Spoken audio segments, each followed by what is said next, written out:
तो चलिए आज का ये लेक्चर शुरू कर रहे हैं। क्वेश्चन है the number of elements in the set X Y such that 2x square plus 3y square is equal to 35 और एक्स वाई क्या है, X Y belong to Z, Z is set of integers, यानी कि x और Y दोनों के दोनों ही integers हैं और इस रिलेशनशिप को फॉलो कर रहे हैं। 2x square plus 3y square is equal to 35। तो ऐसे कितने x और y होंगे आपको ये बताना है। सोचिए जरा सा और बताइए मुझे। बेसिकली आपको सोचना क्या है, आपको सोचना है कि भाई हम क्या रखें x और y की जगह। अच्छा, और इंटीजर ही होने चाहिए, कोई इंटीजर नहीं होगा तो फिर गड़बड़ हो जाएगी। तो चलिए सोचते हैं। तो मान अब क्या रख दें, x इज इक्वल टू 4 रख दूं और y इज इक्वल टू 1 रख देता, ऐसे सोच लिया मैंने। चलो ठीक है, 1 x को 1 रख सकता था, 4 भी रख सकता, ऐसा कोई दिक्कत नहीं है। तो मान लीजिए मैंने रख दिया लेट एक्स वाई को मैंने क्या रख दिया 4,1। देखें ये इक्वेशन सेटिस्फाई हो रही है कि नहीं हो रही है। देखो 4 का स्क्वायर 8, चलो लिख देते हैं, यहां पे लिख देते हैं 2 into 4 square plus 3 into 1 square. तो क्या होगा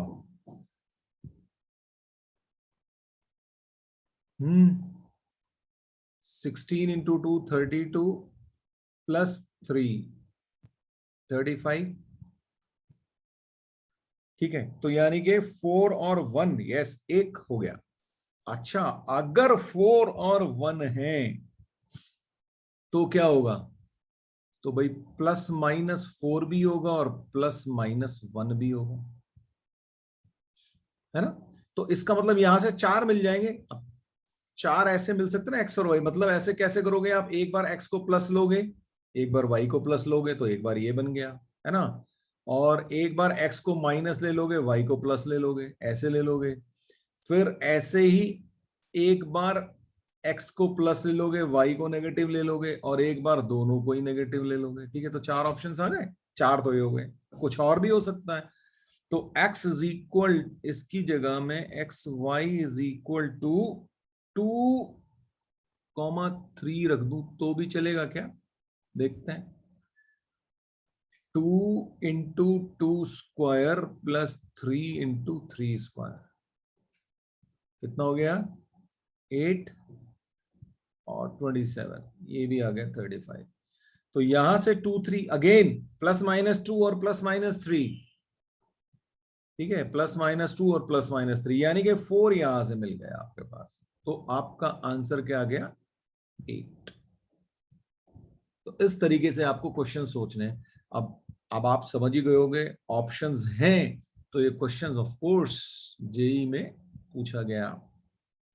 ठीक है, ऐसा कुछ भी नहीं था जो आपको नहीं आता था, बस आपको इस वे में सोचना शुरू करना है। इनफैक्ट आपके बैच का ये पहला क्वेश्चन है जो जेई का मैंने दिया है। ठीक है, तो आपको बस ये सोचना आना चाहिए कि भाई करना क्या है, कैसे चीजें चलेंगी। बेसिक आपकी नॉलेज बिल्कुल क्लियर होनी चाहिए, तभी आप ऐसे क्वेश्चंस कर पाओगे और सोच पाओगे। इस इस टाइप के क्वेश्चंस में ना, अब आपको ये देखना है कि भाई आपको पहले तो ये देखना है कि भाई एक्स और वाई दो इंटीजर्स हैं जिनके पहले तो स्क्वायर करने हैं, फिर साथ में कुछ मल्टीप्लीकेशन है, ठीक है, और फिर उन दोनों का 35 आना चाहिए। तो पहली चीज, कुछ नंबर तो सीधे ही आउटराइटली आप लगाओगे ही नहीं। क्यों? क्योंकि अगर आप, जैसे मैंने आपको बताया एक्स इज इक्वल टू 5, अगर आप जहां 5 रखोगे तो 5 का स्क्वायर हो गया 25, तो ये हो गया इंटू 2 50, तो ये अकेले ही दे गया, तो इसका मतलब ये तो है ही नहीं, ये तो हो नहीं सकता, अब नीचे ही रखना पड़ेगा उससे कुछ। ठीक है, ऐसे ही वाई में अगर आप सोचोगे आप 5 रखोगे तो वैसे भी नहीं होगा, है ना। वाई इवन 4 भी नहीं हो सकता। तो अब आपको ये पता चल गया एक्स जो भी है वो 5 से नीचे और वाई जो है वो 4 से नीचे है, यानी कि अब एक्स के लिए अब आप 0 1 2 3 4 ऐसे ही ऑप्शन बचे हैं आपके पास। अब उनको आप हिट एंड ट्रायल से ही रखोगे, ठीक है ना। आप इनको सॉल्व करने में बैठोगे तो फिर तो सॉल्व होगा ही नहीं है क्वेश्चन, मतलब या उससे भी ज्यादा देर लगेगी। तो आप लगाओ ना, अंदाजा लगाओ भाई, क्या अगर मान लीजिए मैं x इज इक्वल टू 1 रख रहा था, तो चलो मैं 1 रखता हूं, ठीक है। तो 1 रखने से क्या होगा, यहाँ पे 2 आ जाएगा, प्लस अब मुझे 35 माइनस 2 37 लाना है। अब 37 तो किसी भी तरीके से 3 से मल्टीप्लीकेशन में कुछ भी नहीं आएगा, तो इसका मतलब ये हो ही नहीं सकता, तो x इक्वल टू 1 रिजेक्ट हो गया हाथ के। इस वे में आपको सोचना आना चाहिए। और ये अभी ना देखो, आपके लिए पहली बार आप 11th में आए हो, पहली बार आपने एक जेई का क्वेश्चन देखा है, तो अब आपको अगली बार याद रहेगा, अच्छा मुझे ऐसे भी कुछ कर लेना चाहिए, मैं ट्रायल तो करूं कम से कम कुछ नंबर्स डाल के, क्योंकि नंबर आपको बहुत उसने स्क्वीज कर दिया। क्यों? जैसे ही आपको इतना बड़ा नंबर नहीं दिया कि आप बहुत सारे ऑप्शंस हो आपके पास, तो इस वे में आप सोचिएगा, ठीक है। तो ये आपका क्वेश्चन है ना, let S is equal to 1 2 3 up to 100। तो ये एस आपको एक सेट दे दिया, the number of non empty subsets A of S such that the product of elements in A is even. ठीक है, तो अब ए का ए सबसेट है एस का, ठीक है, इसमें एस एस ए नहीं, तो ए में एलिमेंट कैसे कि जिनका की प्रोडक्ट जो है वो इवन हो। तो एक ही खास बात है, ए के अंदर वही एलिमेंट हो सकते हैं जिनको अगर आपस में मल्टीप्लाई करें तो वो इवन नंबर दे रहे हो। तो अब आपको ये ऑप्शंस के हिसाब से ये देखना है ना। सोचिए जरा सा क्या करेंगे। आपको पता है कि अगर एलिमेंट हो, आपको पता तो आप कितने सबसेट बनते हैं उसके, है ना। अच्छा, अब आप देखिए क्या हो रहा है। पहले तो ये सोचो कि एस के टोटल नंबर ऑफ सबसेट्स होंगे कितने, है ना। कितने होंगे पहले ये बताओ मुझे। ये बहुत क्लियर सिंपल है, ये आपको पता होना चाहिए, इतना हम कर चुके हैं बहुत आसानी से। टोटल एलिमेंट कितने हैं इसके अंदर? 100। 100। तो टोटल नंबर ऑफ सबसेट्स कितने होंगे? 100। सब भूल गए, पहली लेक्चर ही भूल गए। 2 to the power 10। 2 to the Sorry, power 100। 100। हाँ जी, हाँ। याद आया। तो total number of subset is 2 to the power 100। Okay, अब आपको सोचना है कि दो नंबर्स का प्रोडक्ट जो है इवन कब होता है? कब होता है इवन? भाई या तो इवन इंटू इवन की मल्टीप्लीकेशन हो रही हो, है ना, या ऑड इंटू इवन की मल्टीप्लीकेशन हो रही हो। और ऑड कब होता है?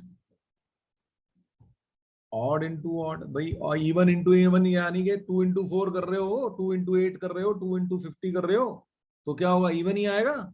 ऐसी odd into even 2 into 3 multiply कर रहे हो तो क्या आएगा? इवन ही आएगा। तो हमारे लिए आसानी क्या होगी कि हम ये ऑड वाला देख ले, क्योंकि इसमें तो हमें दो ऑप्शंस देखने पड़ जाएंगे, है ना। अब हम ये सोचें कि भाई ऑड नंबर्स ऑड कैसे आएंगे, तो अच्छा अब यहां पे ए में एस में एलिमेंट कितने? 1 से लेके 100 तक, है ना। तो उसमें से ऑड नंबर्स कितने हैं? 100 आधा भाई। Odd total number of odd कितने होंगे? 50 भाई। 1 से लेके 100 में अगर नंबर देख रहे हो तो आधे ऑड है आधे इवन है, तो ऑड है 50। तो अगर मैं ऑड से सेट्स बना लूं तो क्या होगा? तो कितने होंगे? 2 की पावर 50 होंगे कि नहीं होंगे भाई? Yes sir. ठीक है ना। तो 2 की पावर 50 हमारे ऑड होंगे, तो हमारे पास इवन वाले कितने होंगे एक्चुअली भाई? अब भाई टोटल है हमारे पास 2 की पावर 100, हमें चाहिए इवन वाले, तो हम टोटल में से ऑड वाले माइनस कर दें तो हमारे पास आंसर आ जाएगा कि नहीं आ जाएगा? Yes sir. इसका मतलब हमारे पास क्या होगा? 2 to the power 100 minus 2 to the power 50। अब इसमें से ऑप्शंस में से बताओ कौन सा ऑप्शन है ये second option is correct. now this question was asked in JEE mains 2019। ठीक है, ये आपको वहां पे पूछते हैं ऐसे क्वेश्चंस, देखो आप। पर देखो नॉलेज वही है, ऐसा कुछ भी नहीं है कि जो आपने नहीं पढ़ा हो, बस उसको एसिमुलेट करने का तरीका। I know this is too early for you all to think in this way, but at the same time I'm giving you these questions so that you are at least prepared mentally कि हाँ भाई हमको कहाँ तक जाना पड़ सकता है, मतलब पड़ेगा अगर आप उस वे में सोच रहे हो तो। कोई भी कंपटीशन के बारे में अगर आप सोच रहे हो तो आपको इस वे में चीजें सोचनी पड़ेंगी। देखो आप लोगों को ये लगता होगा ना कि भाई ये अगर ऐसा किसी को लग रहा है कि यार ये पता नहीं हमसे होंगे कि नहीं होंगे, पहली बार में किसी से नहीं होते, ठीक है। आपको अभी तो शुरुआत हुई है, थर्ड लेक्चर पे हैं हम आज बस, और अभी तो हम इंट्रोड्यूस ही कर रहे थे चीजों को, पर इसका एम यही है कि आप लोग थोड़ा सा तैयार हो जाएं, अपनी प्रैक्टिस करें। कई बार हमें लगता है कि यार ये तो हमने कर लिए, बस अभी और करने की जरूरत नहीं है। देखो सबसे इंपॉर्टेंट चीज क्या है कि जो आपको मैं कराऊं ना उसको रिवाइज करते रहना बस। मेरी कॉपी मैंने पहले भी आपको बोला है, मेरी कॉपी अगर आपने 3-4 बार रिवाइज कर ली 12th तक, मतलब जितना भी कराऊंगा आपको, तो आप कोई भी कंपटीशन, चाहे वो आप बोर्ड भी एक कंपटीशन ही है एक तरीके से, है ना, बोर्ड हो आपका, कोई जेई हो, कोई एनडीए देना चाहता हो, है ना, कोई भी आप एग्जामिनेशन देना चाहते हो, वो सब आपके बड़े आराम से क्लियर हो जाएंगे, बशर्ते जितना मैं करा रहा हूं उतना करो, और जो आपसे कहूं, जो आपके पास बुक्स हैं स्कूल की, उनको आप करते रहिए। जिस दिन आपने इतना कर लिया, आप जिस चीज को भी एम कर रहे हैं वो आपका सक्सेसफुल हो जाएगा, ये बात की गारंटी है।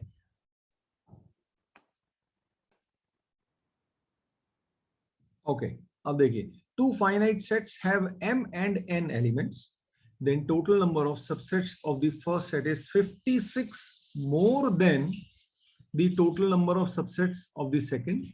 The value of m and n are, ठीक है, ये ऑप्शंस बिल्कुल पास पास में आ गए, कोई दिक्कत नहीं, पर आपको दिख रहे हैं, 1 ऑप्शन ये है, 2 ऑप्शन ये है, 3 और 4 ये है। तो आपको अभी भी वही बेसिक पे ही जाना है कि आपको पता है कि 2 सेट्स हैं, एक में m एलिमेंट है, एक में n एलिमेंट है, टोटल नंबर ऑफ सबसेट्स क्या होंगे उनके, ठीक है। वो इक्वेशन बनाओ और उसके अंदर बेस्ट होगा कि आप ये ऑप्शंस रख के चेक करो कि हाँ कौन सा उसको सेटिस्फाई कर रहा है, क्योंकि कभी भी आप, और हमेशा जब भी शुरू करो पहले से करना। कई बार हम कहते हैं अरे ये लग रहा है इसको लगा लेते हैं, ऐसा करोगे तो गड़बड़ हो जाएगी, क्योंकि पता लगा वो आखिरी मतलब जो आप कर रहे थे ना वहां से कभी ऐसा नहीं होगा कि वही एग्जैक्ट ही आ जाएगा, तो करना फिर भी आपको पूरा ही पड़ेगा। तो हमेशा पहले, कई बार क्यों, क्योंकि अगर ऑप्शन ए ही आपका सही आ गया तो आपको तो बाकी की चेक करने की जरूरत ही नहीं पड़ेगी, ठीक है। तो जरा सोचिए, इसको करते हैं इसके बाद। ओके, अब देखिए, हमें पता है कि अगर किसी सेट में n एलिमेंट हो तो उसके नंबर ऑफ सबसेट्स 2 की पावर n होते हैं। तो यहाँ पे एक में m है और m एलिमेंट है तो उसमें 2 की पावर m सबसेट्स होंगे, और जिसमें n एलिमेंट्स हैं उसमें 2 की पावर n सबसेट्स होंगे, ठीक है। अब उसने कहा फर्स्ट सेट में जो नंबर ऑफ एलिमेंट्स हैं that is 56 more than the total number of subset in this second, यानी कि 2 की पावर m जो है वो 56 मोर है 2 टू द पावर n से। ये हमारी क्वेश्चन है, तो 10th क्लास की चीज है। अब देखो भाई, अब आपको ऑप्शन देखो, एक तो तरीका इसको सॉल्व करने की कोशिश करो, ठीक है, सॉल्व भी कर सकते हैं, पर दूसरा तरीका है कि उठा के वैल्यू रखनी शुरू करो। m, ये पहले वाला हमेशा m की वैल्यू दे रहा होगा और ये n की वैल्यू है, रख के देखो भाई कौन सी सेटिस्फाई कर रही है। तो क्लियरली आपको दिख जाएगा कि ये 6,3 जो है, m अगर 6 रखूं तो ये मेरे पास ये आंसर आ जाएगा, ठीक है।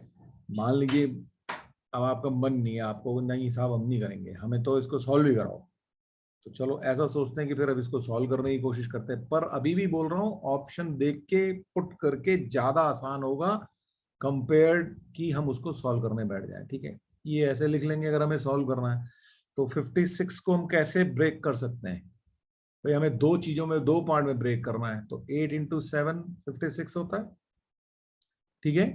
और इसको मैं लिख सकता हूं 2 टू द पावर 3 इंटू,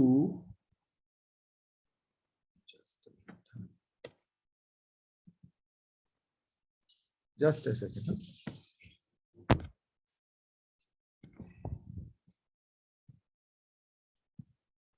तो 7 को लिख सकता हूं मैं क्या लिख सकता हूं, 2 टू द पावर 3 माइनस 1, भाई 8 माइनस 1 7 होता है ना। तो अब ये क्या हो गया, 2 to the power 6 minus 2 to the power 3, ऐसे ब्रेक हो गया।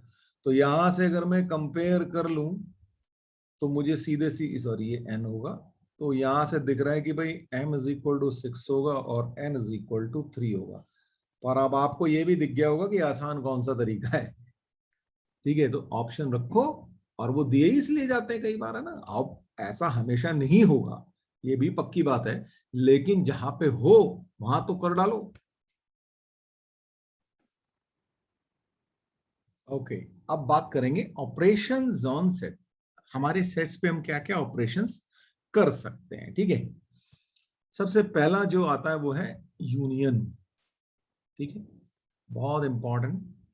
यूनियन को हम डिनोट कर सकते हैं कैपिटल यू से, ठीक है। एक्चुअली ये यू यूनिवर्सल सेट के लिए होता है, तो एक तरीके से आप ये समझो कि बहुत बड़ा नहीं तो चलो इसको थोड़ा सा, जनरली यूनियन ऐसे लिखा जाता है, ठीक है।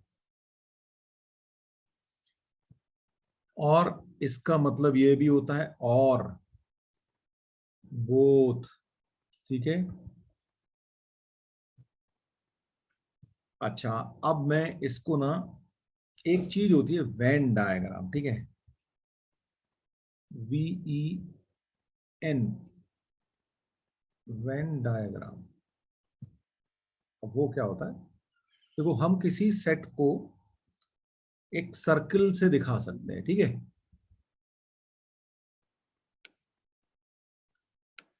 मान लीजिए ये एक सेट दिखा दिया मैंने, ये सेट हो गया, और एक और सेट दिखा देता हूं मैं,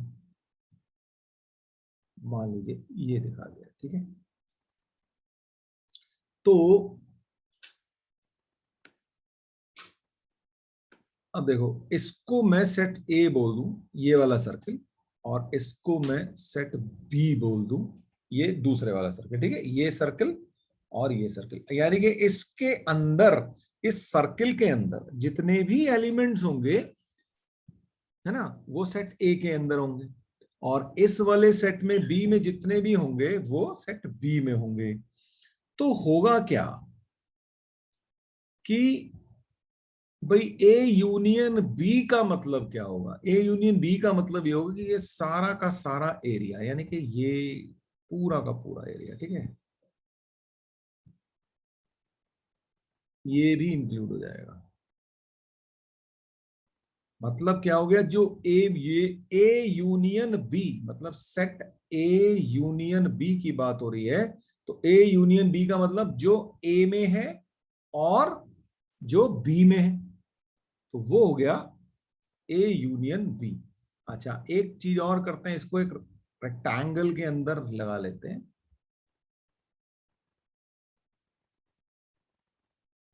और ये रेक्टेंगल को हम बोलते हैं, ये आपका जो है ये यूनिवर्सल सेट है जी, ठीक है, ये आपका यूनिवर्सल सेट है। तो जो इसके अलावा कुछ और है वो सारा इस यूनिवर्सल सेट में आ गया, तो ए यूनियन बी। अभी इसके क्वेश्चंस करेंगे तो आपको बहुत अच्छे से समझ में आएगा, ठीक है। तो इसलिए अभी एकदम से मत डरना। मान लीजिए, चलो एक एग्जांपल दे देता हूं आपको, मान लेते हैं ए जो है वो कुछ ऐसा है, 1 2 3, ठीक है। और सेट बी जो है हमारा है, लेट्स से,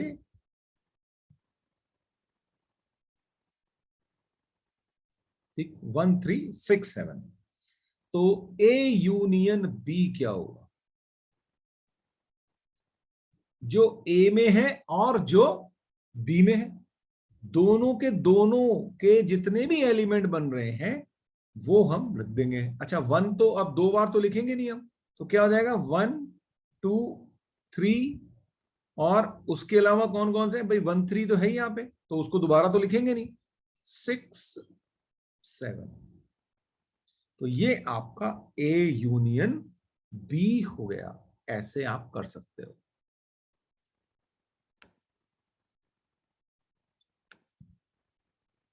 अच्छा, मान लीजिए अब ये आप रेक्टेंगल का सोचो कि अगर मान लीजिए मैं एक और सेट देता, ठीक है, यूनिवर्सल सेट में ऐसे बोल देता कि इसी के लिए एक यूनिवर्सल सेट ले लिखता 1 2 3 6 7 9 या 8 9 10, ठीक है, ये होता हमारा, ऐसा मान लीजिए हमारा यूनिवर्सल सेट होता। तो होगा क्या भाई, ए यूनियन बी तो ये हो गया, अब इसके अंदर तो ये वाले एलिमेंट हो गए, बचे कौन से, अब बचे कौन से, ये वाले, तो ये वाले बाहर लिखे होते कहीं 8 9 10, तो वो आपका पूरा यूनिवर्सल सेट हो गया, ये वाला पूरा rectangle is your universal set, और उसके अंदर ए यूनियन बी वाला पार्ट ये हो गया, ऐसा होता है भाई। इसको आप ये समझ लो कि ये चीज वो है कि वैन ने बनाए भी मैं वो उसने अपना सर्किल यूज करने शुरू किए, तो हमने सर्किल यूज करने शुरू कर दिए, हो सकता है कुछ और यूज करता तो शायद हम भी कुछ और यूज करते, क्योंकि उसके नाम पे ही काम चल रहा है, तो भाई जैसे उसने किया वैसा ही हम कर रहे हैं। ठीक है, इसको आप ऐसे समझ के चलो, वो हो सकता है वो एलिप्स यूज करना शुरू करता है सर्किल की जगह, मैं वो कहता नहीं मैं तो ऐसे यूज करूंगा, तो भाई हम ऐसे यूज करना शुरू कर देते। तो क्योंकि वैन के नाम पे चल रहा है, तो इसीलिए हम इस वे में, उसने सर्किल यूज किए तो हम भी सर्किल ही यूज कर रहे हैं, और यूनिवर्सल सेट के लिए हम रेक्टेंगल यूज कर रहे हैं, but that's the thing you should know. So A union B की डेफिनेशन क्या है ना, ये मैंने आपको समझाया, अब आप इसको नोट भी कर लें। तो वो क्या है, let A and B be two sets, then A union B is this set of all those elements which belongs to A or to B or to both A and B। ठीक है, जो दोनों को या तो एक में हो, ए में हो, या बी में हो, या दोनों में ही हो। फॉर एग्जाम्पल यहाँ पे ये 1 और 3 जो है ये दोनों में है, तो ये भी ए यूनियन बी का पार्ट होगा। और जैसे कि अगर मैं इस वाले पार्ट की बात करूं, तो ये वाला जो पार्ट है कॉमन पार्ट, तो यहां पे अगर मुझे एलिमेंट्स लिखने हो तो मैं क्या लिखूंगा, यहां पे लिख दूंगा मैं ये 1 and 3। ठीक है, ओके, किसी और कलर से लिखें इसको हम, ओके, तो यहां पे हम लिखेंगे 1 and 3, और ए के, अब ए के तो सारे इसमें आ गए है ना, ये 2 बचा हुआ है, एक ये 2 यहां पे दिख जाएगा आपको, और इसमें जो है 6 और 7 यहां पे होंगे। इस वे में हम उसको लिखते हैं। ठीक है, तो चलो एक बार और बना के दिखा देता हूं, यहाँ पे अगर नहीं दिखा तो ये हमारे पास ए यूनियन बी है, तो यहाँ पे हमारे पास हो जाएगा 2, यहाँ पे इस दोनों के कॉमन पार्ट में बैठे होंगे 1 and 3, और यहाँ पे बैठा होगा 6 and 7। और अगर यूनिवर्सल सेट था तो उसके अंदर अगर हमने ये वाले एलिमेंट लिए थे तो 8 9 10 कहीं बाहर होंगे, कहाँ होंगे हमें लेना देना नहीं, मतलब इसके अंदर नहीं है बस। ठीक है, क्लियर हो गया ये बात। तो अब इस चीज को अगर मुझे सेट बिल्डर फॉर्म में लिखना है तो मैं कैसे लिखूंगा, A union B is equal to x such that x belongs to A और एक्स बिलोंग्स टू बी। तो अगर ऐसा है, मान लीजिए कुछ इस तरीके से मिले आपको, so if X belongs to A union B, this, अच्छा ये होता है बोथ वे एम्प्लॉइज राइट, तो क्या हो गया, एक्स बिलोंग्स टू ए और x belongs to b। और अगर मान लीजिए ऐसा लिखा हो कि x does not belongs to a union b, तो इसका मतलब क्या होगा, again both way implies x does not belongs to a and x does not belongs to b। ठीक, अब एक क्वेश्चन है आपके लिए, if a is equal to, set a है x such that x is equal to 2n+1 where x is z, x belongs to z right. Okay, x नहीं होना चाहिए, इसको n लिखना चाहिए हमें, n बिलोंग्स टू z, और यहाँ पे भी n बिलोंग्स टू z। ठीक है, तो x इज 2n+1 टाइप का है, और where n is z integer, और ऐसे ही x such that x is equal to 2n, that or where n is again an integer। तो ए यूनियन बी क्या होगा, सोच के बताइए मुझे। देखो आपको ऐसे सोचना है कि एलिमेंट लिख के देखो ना, भाई ए के एलिमेंट्स कौन से हैं और बी के एलिमेंट्स कौन से हैं, फिर आपको अंदाजा आएगा अच्छा ए यूनियन बी में तो दोनों ही होने चाहिए। तो क्या बन रहा है, दो चार एलिमेंट ए के लिखो, दो चार एलिमेंट बी के लिखो, फिर आपको अपने आप अंदाजा आ जाएगा कि भाई ये हो क्या रहा है।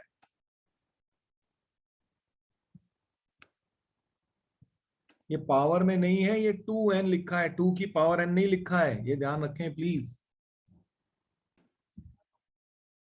भाई क्लास 10th को याद करो, 10th का पहला चैप्टर नंबर सिस्टम।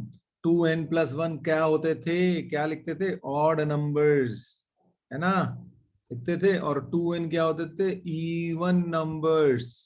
मतलब ए सेट ए में है ऑड नंबर्स, आप वैसे भी कर सकते हो, z=0 रखो तो x= क्या आएगा, 1, है ना। n और n को 1 रखो तो ये 3, 1 3 5 7, ये हो गया ए सेट, है ना। तो ये ए सेट हो गया आपका। और ऐसे ही n आप 0 रख दोगे तो क्या हो जाएगा, ये 0 हो जाएगा, फिर 0 2, फिर आप लगते चले जाओगे तो b क्या आएगा, ऐसे आ जाएंगे 0 2 4, ऑफ कोर्स आप नेगेटिव में भी जा सकते हो, है ना, 2 4 6। तो ये हुआ क्या भाई, इसमें ऑड नंबर्स हैं ए में, ये 8 सेट ए है और ये बी है। तो अब इवन भी है और ऑड भी है, दोनों ही होना चाहिए ना, एक्स या तो इवन हो या ऑड हो। तो इसका मतलब क्या हो गया, एक्स इज एन इंटीजर, यानी कि x बिलोंग्स टू z, ठीक है ना। अब हम बात करें प्रॉपर्टीज की, भाई ए यूनियन बी की प्रॉपर्टीज क्या होंगी, ठीक है। तो प्रॉपर्टीज, अब देखो क्या होगा, अगर आप देखो A union B will be same as B union A, होगा कि नहीं होगा,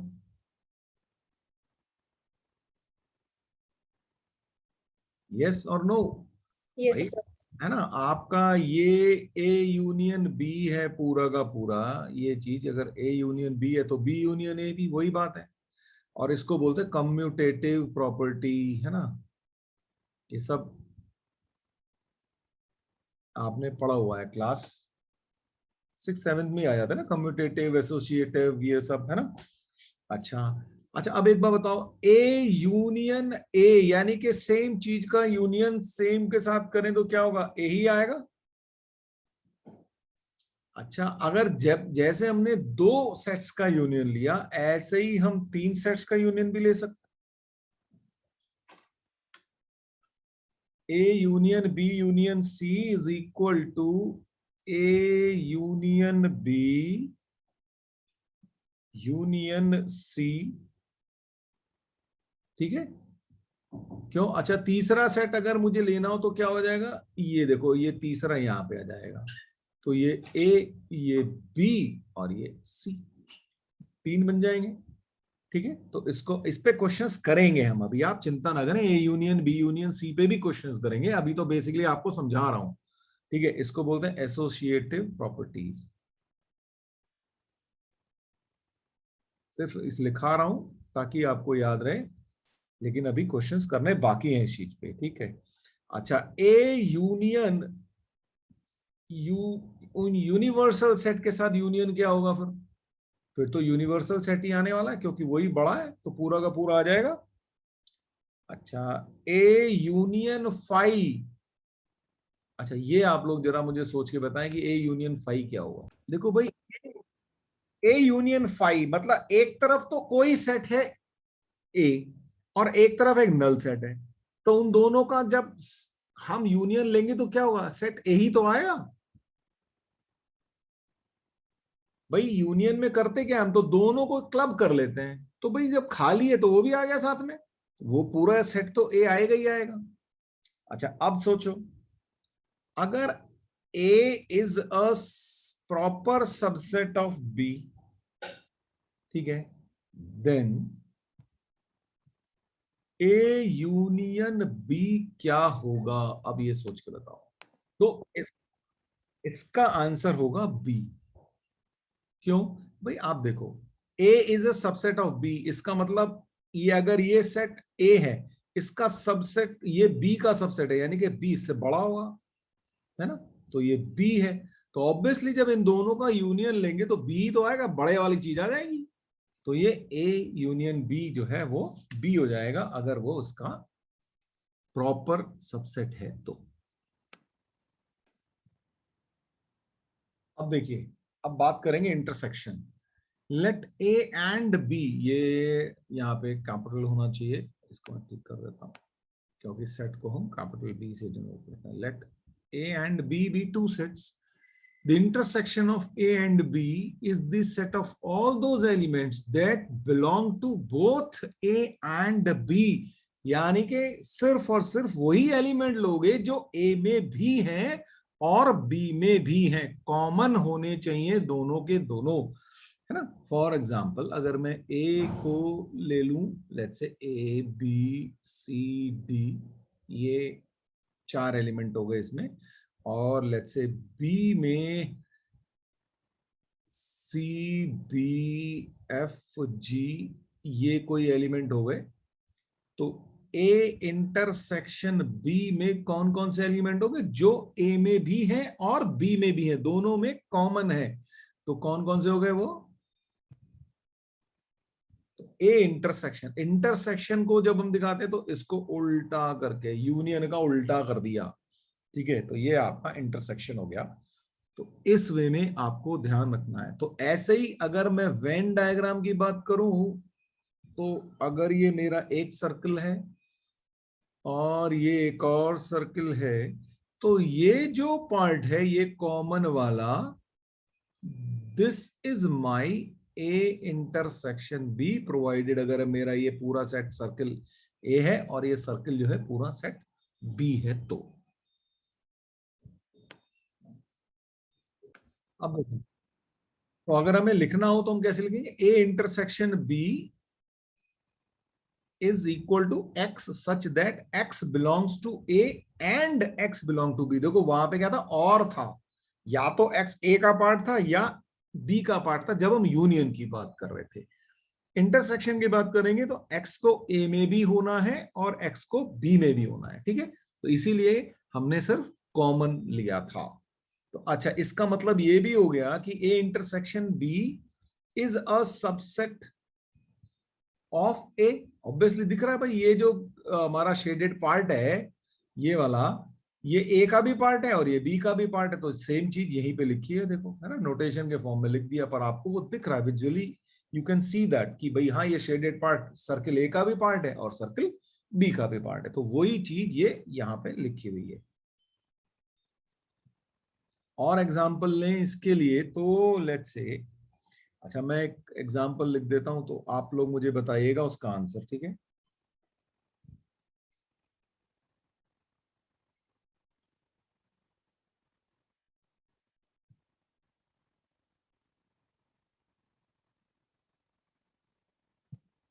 ये ए है और ये बी है, तो अब बता दें मुझे ए इंटरसेक्शन बी,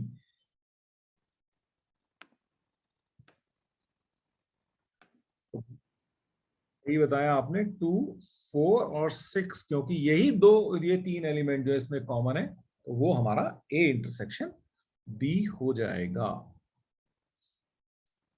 ओके, अब ये क्वेश्चन है आप लोगों के लिए। ए सेट है, x belongs to x is equal to 3n, पूरा नहीं पढ़ रहा हूं, आपके सामने लिखा हुआ है, तो और b है x is equal to 4n, और where n belongs to integer, so what is a intersection b? सोचिए और बताइए मुझे, और कुछ समझ में ना आए तो भाई एलिमेंट लिखो, है ना? एलिमेंट लिखो कि भाई क्या है एलिमेंट, और वहां से आपको पता चल जाएगा। बड़ा सिंपल है, अगर मैं कुछ एलिमेंट लिखने शुरू करूं तो x क्या होगा? नेगेटिव इंटीजर्स में भी जाएंगे, पर मैं सिर्फ पॉजिटिव लिख रहा हूं, है ना? तो 3n यानी कि 3 के मल्टीपल्स, तो क्या होगा? 3, है ना? ऐसे करके लिखते चले जाएंगे, और ये हो गए हमारे सेट ए के एलिमेंट्स। अच्छा, सेट बी के एलिमेंट्स लिखूं तो क्या होगा? 4 के मल्टीपल,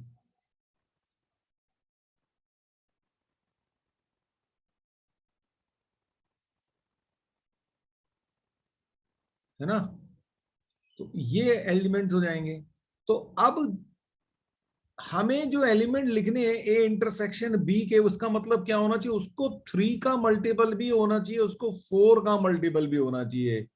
इसका मतलब क्या हो गया? x such that x is equal to 12n। क्यों? क्योंकि वो अगर 3 का मल्टीपल भी है और 4 का मल्टीपल भी है तो उसको 12 का मल्टीपल होना पड़ेगा। तो यानी कि हमारा, अगर मैं इसको, अब देखो यहां से इसमें कॉमन क्या है? 12, आगे एक 24 आ जाता, है ना? मैं इतने सारे एलिमेंट नहीं लिखे तो, लेकिन ये सब ऐसे चलते चले आते तो 12 का मल्टीपल हो जाता आपका आंसर। अब बात करें प्रॉपर्टीज की, भाई इनकी, इसकी प्रॉपर्टीज क्या होगी? तो अच्छा, अब फिर से ये बात होगी, ए इंटरसेक्शन बी जो होगा वो बी इंटरसेक्शन ए के बराबर होगा, सेम ही बात होनी है। अच्छा, ए इंटरसेक्शन ए फिर से ए होगा, A intersection B intersection C होगा A intersection B intersection C. Again ये एसोसिएटिव लॉ है। ए इंटरसेक्शन यूनिवर्सल सेट तो ए ही होगा। A union inter universal set था हमारा यूनिवर्सल सेट, लेकिन इंटरसेक्शन के केस में क्योंकि हमें कॉमन पार्ट लेना है तो सिर्फ ए ही आएगा। अच्छा, A intersection phi will be phi, और if A is a subset of B, then A intersection B is equal to A। ये बिल्कुल क्लियर है, आप इनको विजुलाइज भी कर सकते हो। तो यही चीजें हैं, इन प्रॉपर्टीज को आपको याद रखना। देखो याद ऐसा कुछ नहीं है, आप वेन डायग्राम बनाओगे आपको तुरंत दिखनी शुरू हो जाएंगी। अब इसके वेन डायग्राम के क्वेश्चन हम करेंगे तो और क्लियर होगा। तो आज के लिए बस इतना ही, नेक्स्ट टाइम हम फिर से आगे इसी चीज को आगे बढ़ाएंगे।